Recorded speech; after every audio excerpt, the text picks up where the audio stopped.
Today on Everyday Injustice, we have Orleans DA Jason Williams here with us. Welcome to our show. Glad to be with you. So how are things going in New Orleans these days? Have you guys recovered from the hurricane? Well, you know, the good thing about the city of New Orleans is there's never enough time to be bored or fully recover from anything, whether it is the first wave of a global pandemic on the heels of Mardi Gras, or the second wave, or then a hurricane. So we're used to things being a little bit unsettled, but we're navigating it. We're moving forward. So talk to us a little bit about what your first, what has it been, 10 months has been like as prosecutor, what you guys have been able to accomplish? First and foremost, I think the landscape of New Orleans in some degree is similar to a lot of other places when you talk about dealing with the effects of COVID-19. I came into office on January 11th, and we've been able to move through some cases, work out some plea agreements because we're not using the habitual offender law the same way my predecessor did. But we have not been able to try any cases since COVID-19. And the legal system really runs by bringing people together in a tribunal, whether it's defendant, witness, victims, survivors, judges, jury of 6, jury of 12. Social distancing really does not work with this model. So there's one component, that jury trial component, that we have not been able to really press forward on. But nonetheless, we have been working really hard at recrafting and redesigning a legal system that serves all people, with the foremost goal of reinstilling or instilling for some trust into the legal system. And by in order to do that, we've been working to correct the sins of the past, reckon with some of the harm that was caused by a number of past administrations. We realized we didn't cause that harm, but it certainly is our job to confront it and deal with the years of injustice that preceded this administration. So we created the first Civil Rights Division, and it's fully resourced and it's fully staffed. We launched the Undoing of Jim Crow Civil Rights Initiative, which was the beginning of repairing close to 120 years of injustice caused by a racist, repressive practice of convicting men and women through the use of a non-unanimous jury. And a couple of months ago, we launched into our office's first cold case unit that's looking at solving just a huge number of unsolved crimes, which, as you know, can lead to new crimes. We're no longer prosecuting marijuana offenses. We're treating crimes of poverty and addiction like the mental health crisis that they are. And very recently, this past month, we have endeavored to deal with the cases of the forgotten men, also known as 10-6ers. These are individuals who were prosecuted when Lyndon Baines Johnson was president, before a man ever walked on the moon. And it was a common practice that these folks pled guilty to a life sentence for a certain charge, but they would be eligible for parole and would be released in 10 years and 6 months. Thus the name, they became known as 10-6ers. And this was widely acknowledged as a common practice by all judges, all lawyers, the governors we've had in that time, and the wardens of jails.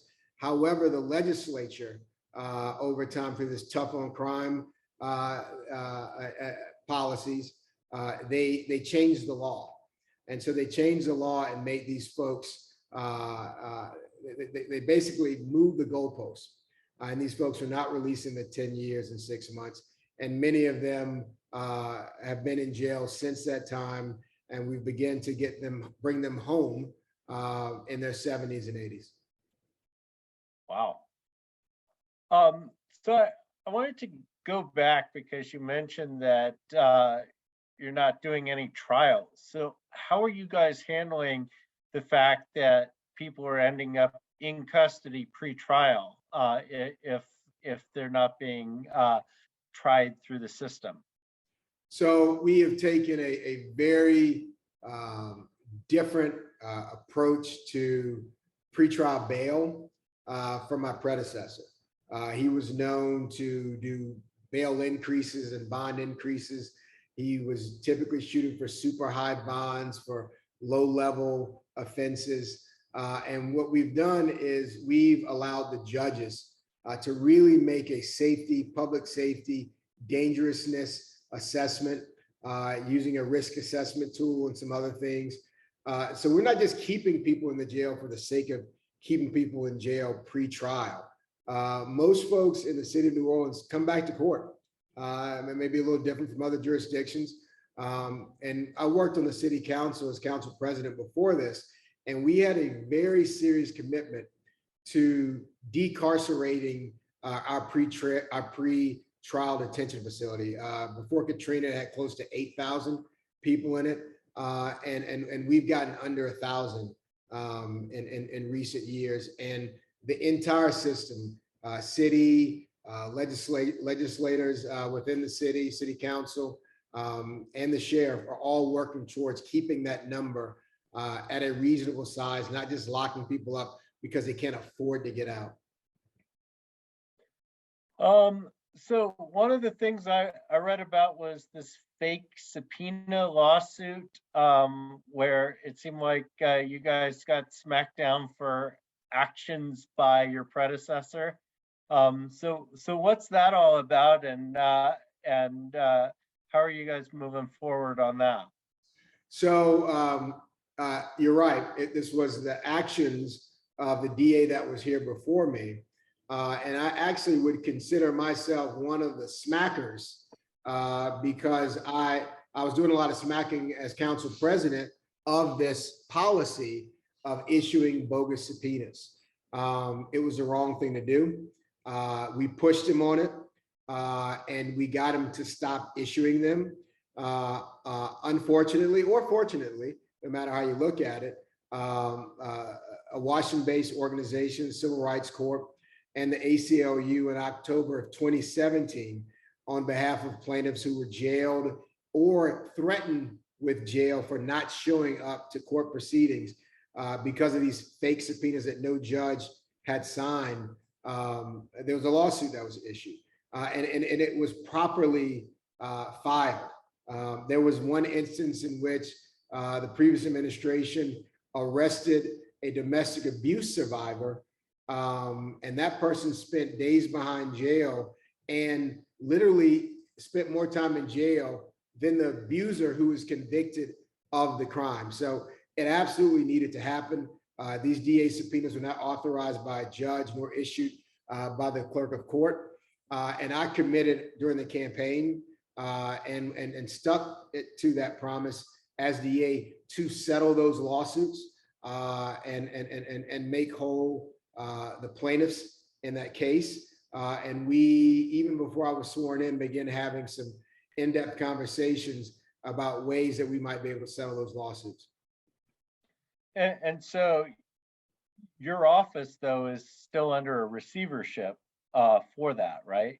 No, it's not. It's not a receivership. We have a police consent decree here.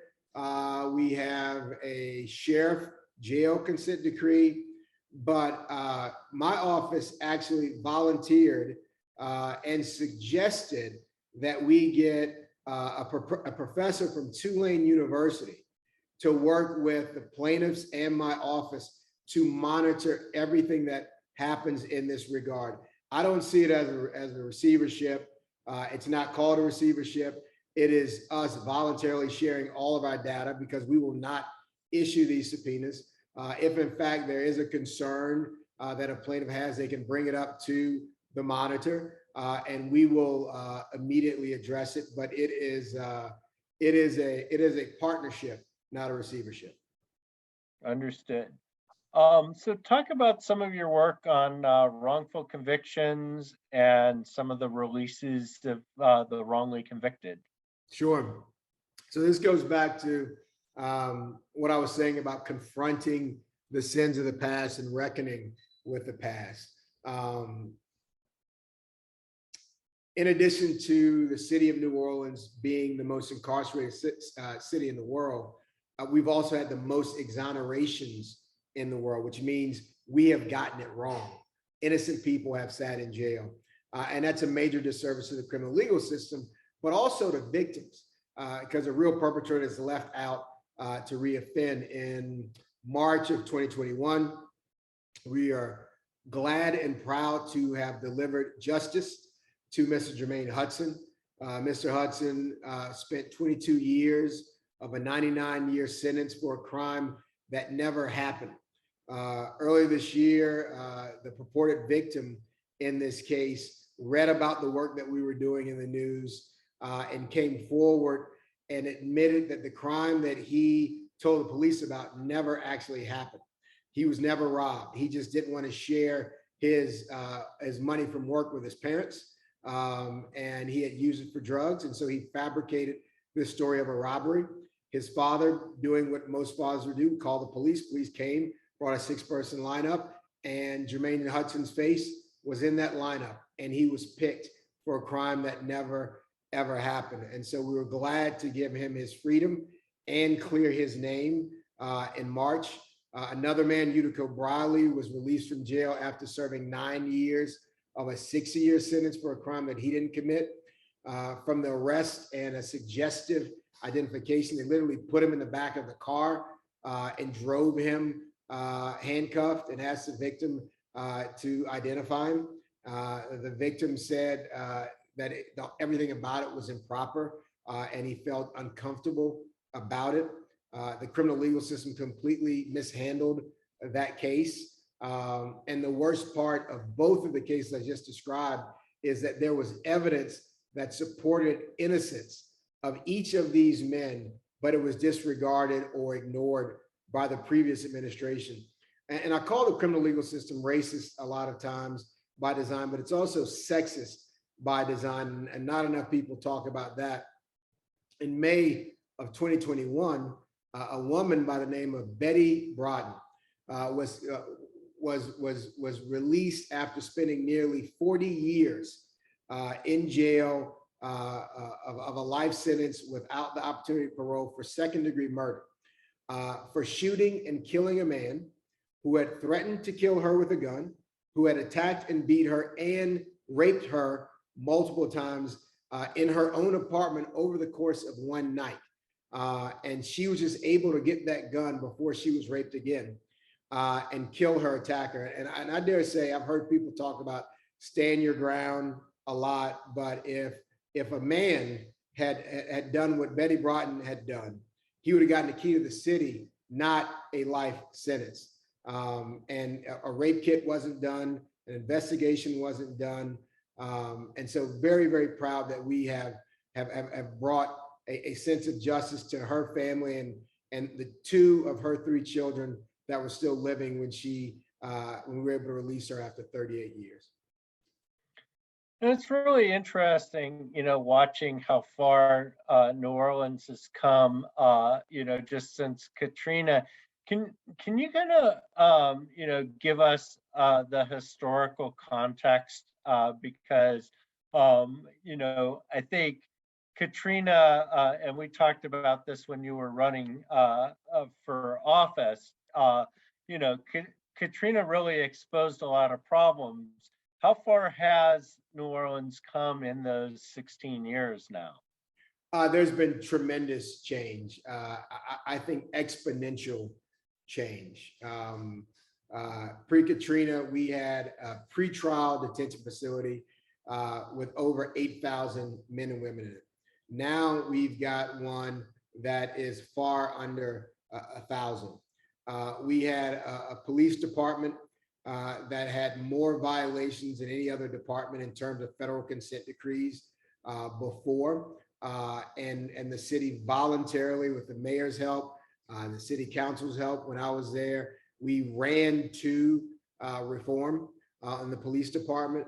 And you look at a number of the officer involved shootings and injuries that are occurring and still occurring in this country today, and you have not seen those things happening in the city of New Orleans. Our DA's office now, when you look at the lion's share of young people that are system involved, most of those cases are handled in juvenile court. When you look at bail reform, the idea that a person has to languish in jail simply because they can't put a couple $100 together to get out. We've created space and time and an opportunity for judges to set reasonable bail. We are now focusing on violent offenses, murder, rape, armed robbery, serial gang violence, and the like. And we're treating crimes of poverty like crimes of poverty, like the crisis situations that they are. Narcotics addiction, mental health crises, all of these things we're trying to divert from the criminal legal system so folks aren't doubly victimized by a system that has caused true harm. We're looking back at confronting injustices in the past, whether or not retroactivity is required or not. We're making sure that promises that were made, like the promises made to the 10 Sixers, are being followed up on. So I think it's safe to say that a place where racism and sexism found very fertile soil, a place where injustice became the norm, the most incarcerated place on the planet, is actually ground zero now for criminal justice reform. And we're not inching our way through it.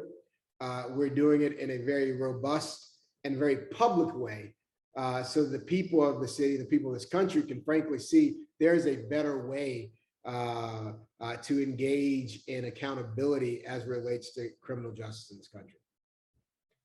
Are you seeing any pushback against some of your changes? Absolutely. You know, there are always going to be the Anzingers of the world, the folks who love the war on drugs because they appreciated the war on a certain demographic of people, right? So there's always going to be fear mongering, people playing with data and numbers, and they're saying things like criminal justice reform makes us less safe.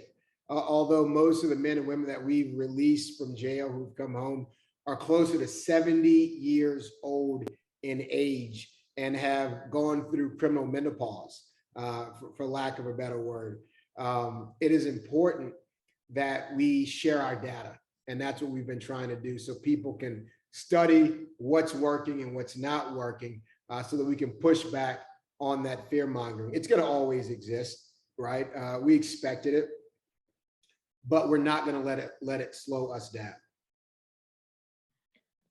What kinds of pushback are you seeing, though? I'll give you an example. One instance, there's an organization called the Metropolitan Crime Commission, and they're a self-titled watchdog group that has existed in this city for a very long time. There was, and they love to suggest, and they have even used phrases that describe criminal justice reform as dangerous to public safety, right? And very recently, there was an individual who was released on a reduced bond who was pending trial. And while out on bond, he committed a homicide. This watchdog group's leader went on the news and said, oh, this DA's office allowed this person to make a bond because he did not object to this bond decrease, and he has blood on his hands, for lack of a better word, right? He completely ignored the fact that there's a transcript which clearly showed my assistant district attorney strenuously and vigorously objecting to a reduction in bond in this particular individual's case, because there had been no change in circumstance since an earlier judge had set that bond. So the willingness to lie publicly and loudly is ever present to serve one particular narrative. So that's just one example of the type of pushback that we've seen. The exciting thing I'll tell you, though, is people are paying more attention to what DA's offices are doing, to what police departments are doing, and they're not as susceptible to that type of fear mongering because they're paying attention to all of the things. So that part makes me very hopeful when we do get pushback. And is New Orleans seeing the same kind of spike in murder rate that's happening across the country? We are. That is a national trend. And I think if we look back historically, and sometimes it's seasonal in the summers, but there are certain patterns that exist. There are certain issues and pressure points that exist in the country that increase the rates of violent crime. One that is in all of our faces is the fact that we have just gone through a global pandemic in which people have been isolated from human beings for over a year. Young people have been trying to learn from behind a computer screen, have not been able to engage with each other. And we talk about the physical implications of a person's lungs with regards to COVID, but there's very little discussion about the emotional and mental well-being of human beings coming through close to a year and a half of an unprecedented amount of isolation caused by this global pandemic, and the joblessness and lack of income that it has caused, which is also attributing to an increase in violent crime. So we're seeing what Boston's seeing, we're seeing what Chicago is seeing, and we have to all work together, I believe, nationally, with the help of the federal stimulus money that's coming to cities, to put in a bit more of a safety net to keep people out of the criminal legal system so that they make better choices. What are you doing about things like the death penalty? You know, if there's one thing I could say on a positive note about the DA that was in this chair before me, he did not seek the death penalty in 10 years. In the past 10 years, the last 10 years of his 12 years as DA. It speaks volumes to what the people of the city of New Orleans believe in and don't believe in. There does come a time when things in our country become obsolete. And what are you doing differently in terms of police accountability?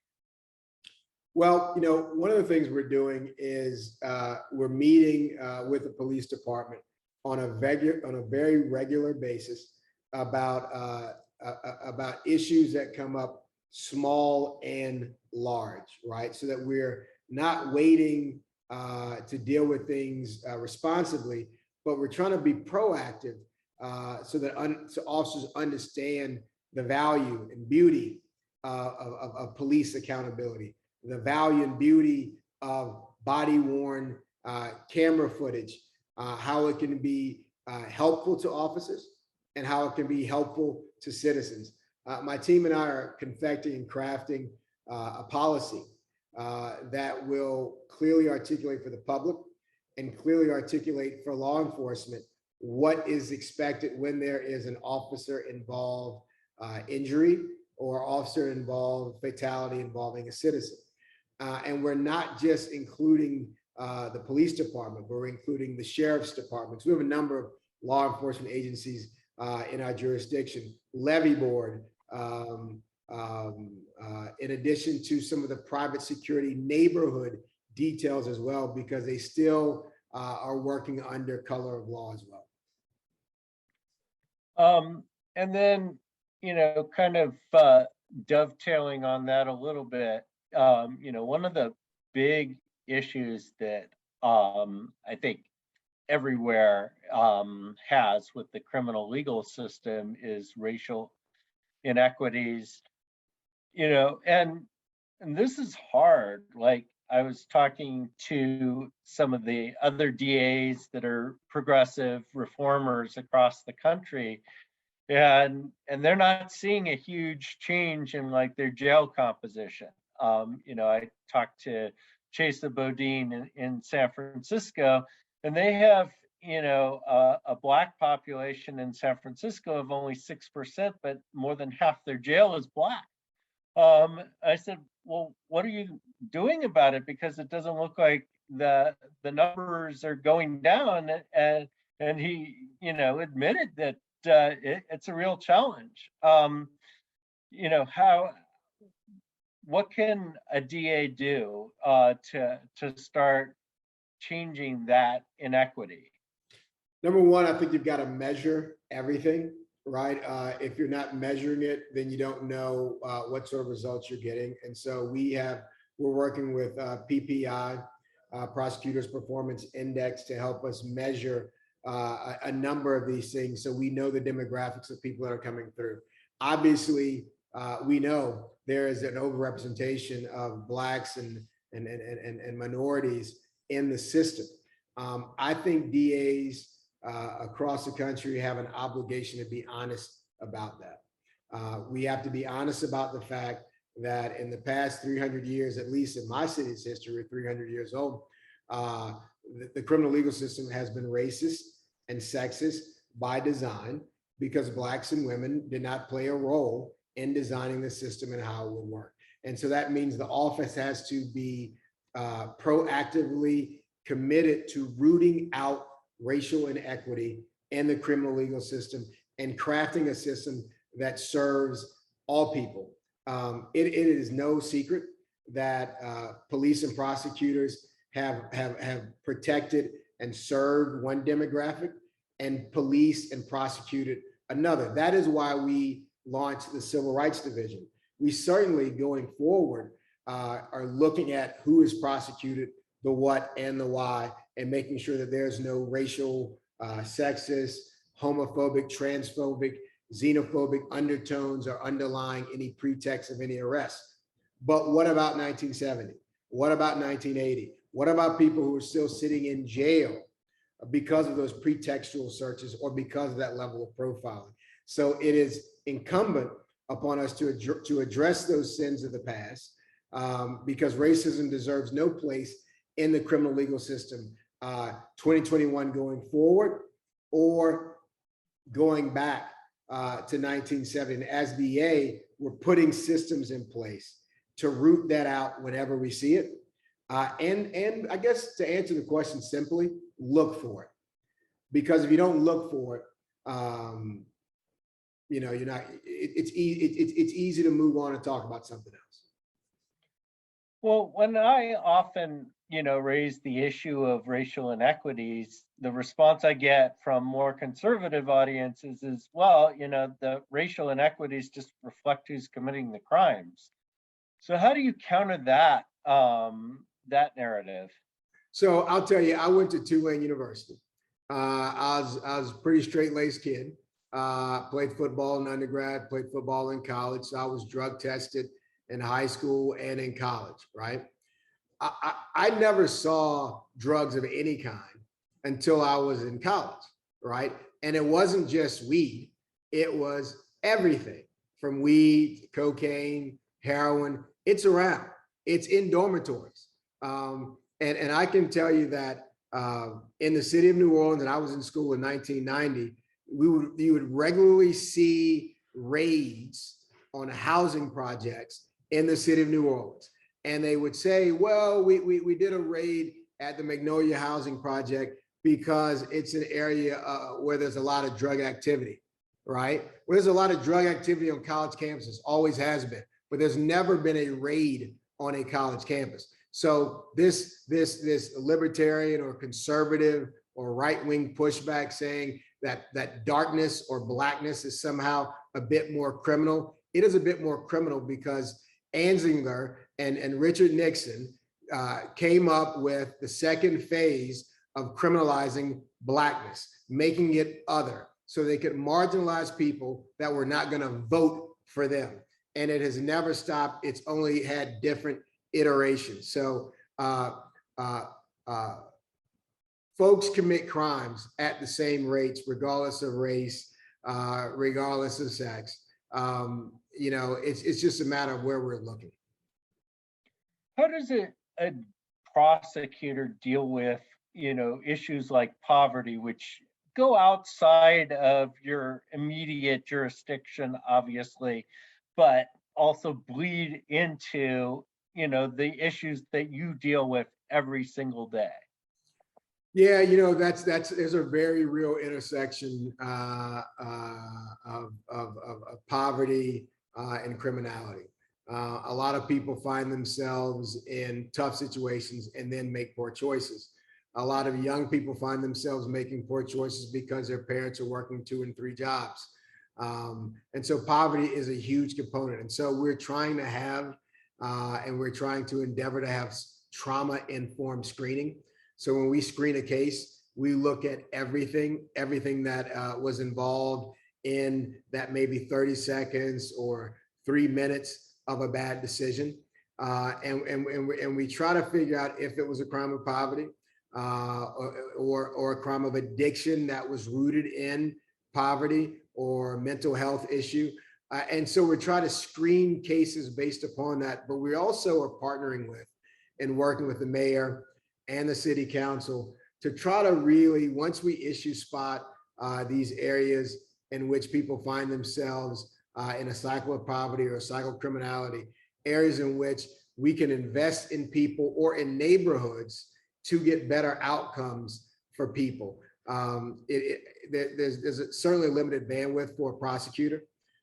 We get called in after the police are called, after 911 is called.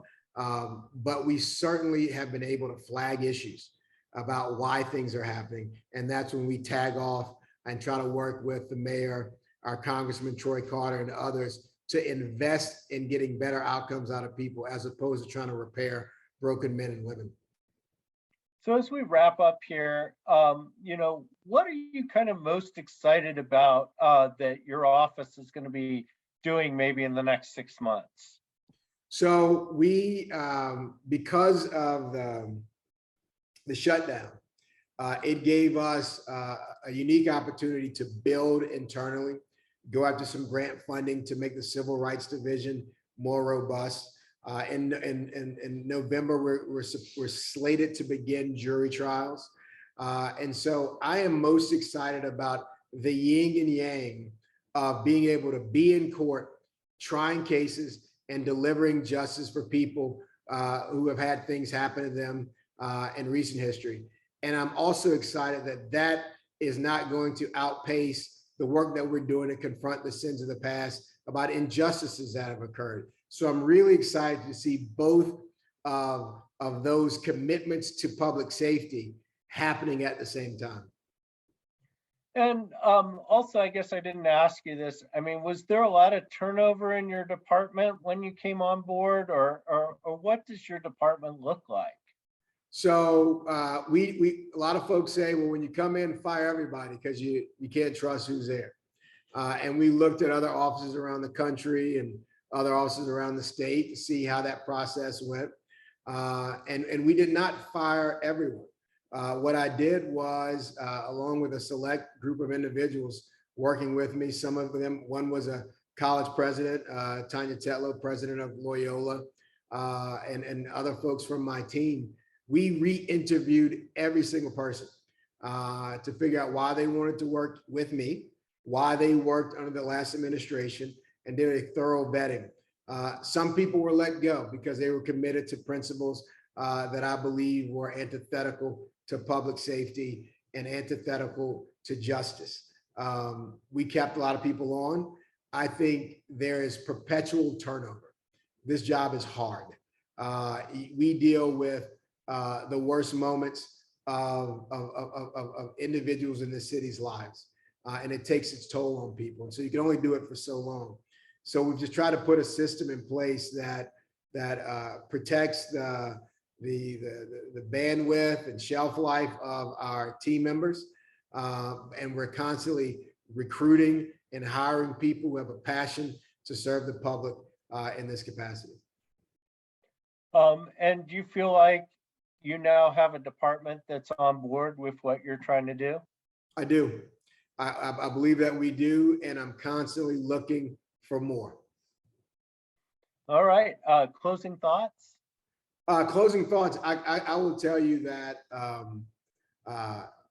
podcasts like yours and news agencies that are still committed to telling complete and thorough stories about what's happening in different parts of the country. I can't thank you enough and others. Journalism is not what it used to be. People look for a sensational soundbite, and they think they've got the whole story based upon that. So I just want to thank you for really digging deep into the details of how and why things are happening. Well, I want to thank you for taking time out from your very busy schedule to share some thoughts with us today. Thank you. That was Jason Williams. He is the district attorney in New Orleans, and he shared some very interesting changes that are happening in that community. And it's always interesting going back and talking with people like Jason, because they have a very different perspective than I think a lot of other district attorneys have across the country. This has been Everyday Injustice. I'm your host, David Greenwald. Join us again next time for more tales from the injustice system.